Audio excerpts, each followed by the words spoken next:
I finally got a chance to be able to catch up on what's been going on with Jarrett Hurd, former WBA and IBF unified 154-pound champion. He returns January the 25th on the undercard, or the co-feature, you can say, of Danny Garcia versus Ivan Redkach on Showtime against Francisco. Is he fighting again? Francisco Santana. So listen to this story. Also, I got a clip from his former trainer who he's talking about. This shit right here is deep. I'm TstreeT Controversy with FightView360.com. Please subscribe. At Barclays Center, also became the first person to stop Austin Trout right here in this building. He's quoted as saying, "I fell back. Doesn't mean, though, I've fallen off." Here he is, Swift Jarrett Hurd. Now listen to this story on why he didn't take the rematch clause December the 14th, was it? He said, yeah. How's it going, everybody? Against Jrock. First of all, I want to thank God, for allowing me to be here. Thank Al Heyman, Showtime, PBC Boxing, the Barclays Center. And, this is my first time doing the interview since my fight with Julia Williams. So, I jotted down some bullet points to target all the questions that wanted to be answered. I may spend a little time up here, so. Let's start by saying, man, last time I was up here, I was an undefeated fighter. Going to my 5th world title fight. Defended in my hometown. And, I suffered my first loss of my career, It was tough for me, man, because not saying I was seeing past my opponent, but the future we had, it was planning on becoming the undisputed champion in my weight class, and we had big plans for me. But not only did I lose that night, man, I also lost my trainer, and I lost my gym home. It was tough for me because I was on vacation, not knowing that I'm getting all these phone calls from various people thinking they're just checking on me and things like that. And it was actually when my mother called, she kept calling me on vacation. Mom's call, you like, man, something got to be wrong. And she hit me up and told me that, did you check out this interview on social media? And I was like, nah, man, what you talking about? She was furious. She was in flames. Let's listen to a little bit of that interview. Do I want the rematch? I don't think it would be his best interest for him to take the rematch right now. If you ask me from a coach's standpoint, I don't think it will be. But once again, I told him not to take the fight, and he decided to take the fight. So he may want the rematch and decides to exercise to take the rematch. So that should tell you what I advise him means too little. You know what I'm saying? Is Charlo still in queue? Listen, I have no idea, brother. I couldn't even tell you what's in play. I think right now he just. The best thing I would advise me to do is get back to the old Jerry he used to have, the hungry Jerry, and focus on his career and solely his career, on what got him to becoming a world champion. Enjoying life, but he's young. I mean, he worked hard, so I can understand him enjoying life, but not in boxing. When you're a boxer, there are a lot of things that don't mix with boxing. And you have to refrain from those things because they slowly deteriorate your body. And sooner or later, they show up in the ring. But, the focus, amongst other things, I think if he take a step back and get himself together, he definitely can come back and be on top again sooner. That's his former trainer. When was this interview done? This was done after the Jrock Williams fight by a channel called Laugh at First Sight, May the 26th, 2019. It is January the 1st, 2020. So somebody even commented on this interview, but I think he might get fired. And, well, let's go back to what Hurd is saying first. Now, we can't spend too much time on this because we got to talk about the whole card, but we're going to spend enough time on it. And, of course, as we get closer to the fight, we're going to talk about it. I'm TstreeT Controversy with FightView360.com. Please subscribe. And I went on social media to check out the interview, man. It was my coach. He was bad-mouthing me, man. So he got to talking about certain things about, you know, the lifestyle I'm living and the substances I put into my body. You know, liquor, the weight loss and things I gained in between weights. He just basically went on the media and talked about all these things about me that I was not aware of. And I'm the type of guy that when you family, if it is things like that you feel about me, you bring that stuff to me, you know what I'm saying? So I came home, I had the conversation with him, and we've been together for 12 years, so it's not like it was easy for me just walking there and, you know, make a decision that no longer working with this coach. It was more of, you know, we sat down, we had a conversation, and I gave him an option. I said, you know, you can continue to work with us, man. We family, we should be able to work through this.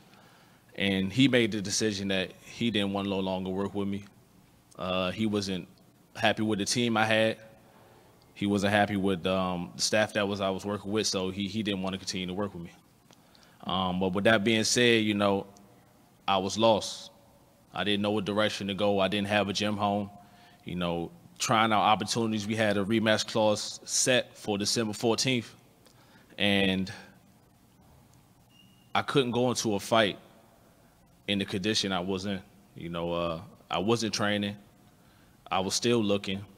I did find a coach at the time, and, you know, I basically, it was harder for me not to take that fight than it was ever for me to take that rematch. I dig what he's saying. I don't like that shit. One of the reasons why I'm here where I'm at on YouTube, but you don't see motherfuckers disrespecting me out in the streets and making fucking videos, disrespecting me and all kind of shit like that, is because motherfuckers don't be having no code. Like, I listened to the interview. I'm going to put the link down below in the description box. You know, yes, we as media, we want good, juicy content, but at the same time, it's like he should have never said that shit. He should have, like, yo, like, that's type of shit you go and talk to him about. Like, you mad about something. What are you really mad about? Now, us on the outside looking in, we can never really know what both of them are going through or have gone through it as a team. But I can get and sympathize with Jarrett Hurd is coming from, is because now, even though he wants to get a shot at Jrock Williams after Jrock Williams versus Jason Rosario, if Jrock Williams beats Jason Rosario, I got to do some research because people have been telling me for a while now. And now I'm telling other people, like, yo, man, people telling me Jason Rosario ain't no motherfucking bum. Or he ain't no motherfucking scrub. And I don't like calling fighters bums. By the way, I'm going to be at that fight here in Philly. But in my opinion, I want to see the winner of Jrock Williams versus Rosario versus Jermell Charlo. You know, and the trainer was pretty much saying that Hurd should have waited to get Charlo Harrison to winner or whatever. I don't know.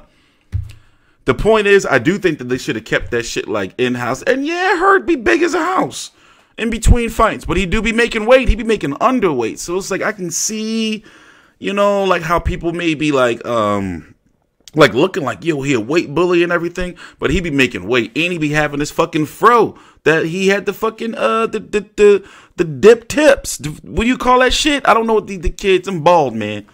You know, and that shit it is the deadliest disease. Baldness is the deadliest disease known to man. I'm telling you, my opinion. But anyway, you know, I see where he's coming from. So here's the guy he's fighting, Francisco Santana. Remember, it's going to be on January the 25th on Showtime. We were supposed to get Errol Spence versus Danny Garcia on PBC on Fox pay-per-view on that same date. And I'm guessing Hurd was supposed to be on pay-per-view as well. It looks like to me, no disrespect to Showtime, but it looks like to me that if, you know, extra fighters are available that can be on PBC on Fox, then they head over to Showtime.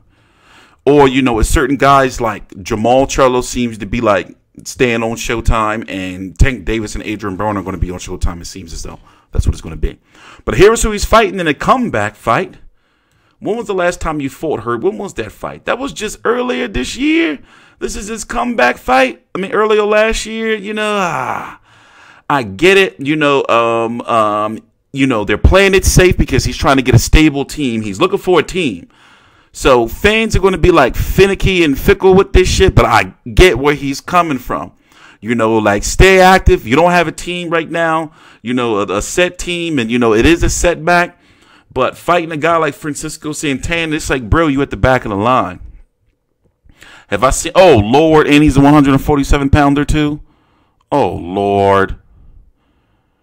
Oh, Lord. And you know what? I saw these fights. I covered some of these fights. I covered this one.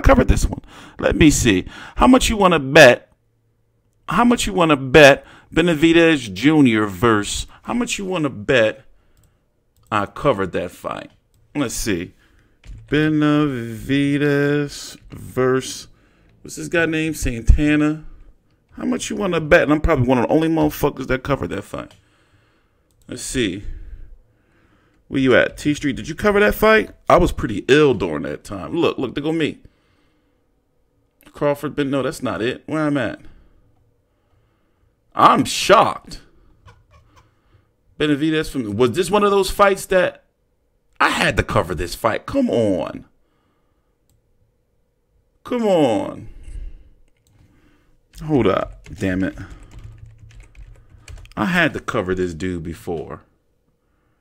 Y'all see? Do you see anywhere 4 years ago? Look, there you go. Nope, that's Benavidez versus Paz Jr. Herrera versus fucking Hank Lundy. Oh shit. Anyway, we gotta stay on topic. Well, anyway, here's the guy he's fighting. It's for the Jose Benavidez Jr. Felix Diaz. Oh Lord, this guy's Saddam Ali. This guy's 147-pounder.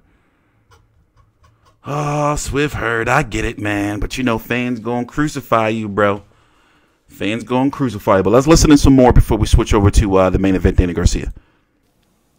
You know, and I like to really thank Al because at the time, man, talking to him, he really told me, you know, man, Jerry, you do so much for others. You're such a giving person. You're such a caring person, man. But at this time, you got to really think about yourself, man. You can't think about what others are thinking about. You know, you can't fall into that. You got to take a step back and really do what's best for you. And, you know, the best decision for me is not to go into the rematch that way, you know, with a few months of training. And, you know, but in the process, man, I also got a blessing. I got to link up with my coach, K. Karoma. You know, 12 years I've been training at home. And, you know, now he's finally giving me the experience to be able to train out of town. You know, we've been training in Colorado. We've been training in different places and getting away from everything. You know, just focusing strictly on boxing. And in fact, this is going to be its own video because, you know, like, it's going to be, I didn't know I was going to be here running my mouth this long. But here is the 154-pound division. Jermell Charlo defeated Tony Harrison in their rematch to regain the WBC 154-pound title. Once again, Julian Jrock Williams has defended his WBA Super World, IBF, IBO titles on January the 18th in Philly at the Liacouras Center. Free PBC on Fox against number 9 ranked by the WBA and number 5 ranked by the IBF, Jason Rosario. I just updated my rankings this week, just waiting on some final tweaking to do. But here he is, 19-1-1 with 13 KOs. I'm going to go watch some tape on him. He got knocked out by Nathaniel Gallimore, who Erickson Lubin just recently fought. So the 154-pound division is pretty top-heavy, but it's looking like that's where Jarrett Swift Hurd wants to stay. In regards to, you know, it's like I said, I want to see the winner of Jrock Williams and Rosario face Jermell Charlo. Like, they should fight no later than the summer. There's no reason why. Erickson Lubin was ordered to fight Sergio Garcia to be the mandatory for the WBC. What's going on with Erislandy Lara? Brock Castaño's out there. Patrick Teixeira is a Golden Boy fighter. He got the upset win over over Carlos Adames to win that WBO after Jaime Munguia moved up after holding a belt hostage. Bakram Murtazaliev is ranked number 1, so which means, is he the mandatory for Jrock Williams? So as I said, you know, it's pretty top heavy where like the movers and shakers are the guys I just mentioned. Guys like Jermell Charlo, Julian Williams, Patrick Teixeira, Brock Castaño, Jarrett Hurd, Erislandy Lara. I don't count Soro too much. Erickson Lubin, Sergio Garcia. Those are the names. And as you can see, PBC is pretty dominant in those names. I was just talking to my colleague, Jason over in Australia, who's got a stranglehold on our website on Australian boxing, about Tim Zhu and Jeff Horn, who beat Michael Zerafa. Jeff Horn is looking like he's going to be staying at 154 pounds and not competing at 160. You know, Jeff Horn fights have been embargoed over here in the States. We haven't had a chance to watch Horn versus Zerafa 1 or 2. ESPN Plus didn't pick them up, but yet they pick up the Maloney's, and for crying out loud, I even got to watch Mundine fight on fight.tv. But anyway, let's get through this. As you can see, man, I cut the hair off. You know what I mean? Everybody saw the gold mohawk. You know, it was just ready for a change for me. Also, I did this before Odell Beckham, for all you guys are thinking that. Yeah, man, and you know, but the change was great for me. You know, I thought working with my previous trainer that I learned everything, you know, but at the time, not realizing working with someone else, I had so much more to learn. And now working with K, it's showing me that I have a lot more to grow and become a better fighter. And, you know, I can't wait till January 25th to finally get back in the ring. No, I will not be moving up to 160. I will stay at 154.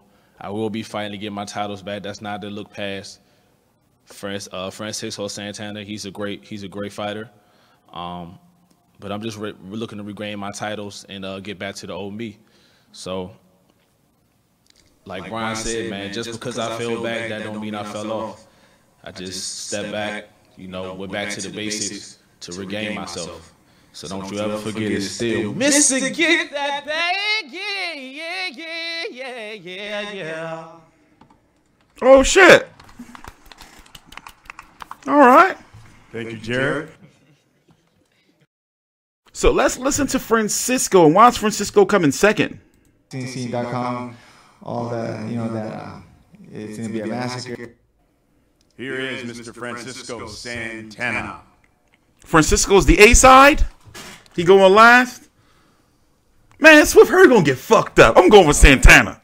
First of all, I want to thank God, thank Al Heyman, TGB Promotion, Thank Al Heyman. who is for the great opportunity. I'm with Santana. That's it. And I know that everyone in this room is giving me a zero chance come fight night. But it's nah, okay. I mean, you got a friend in me, bro.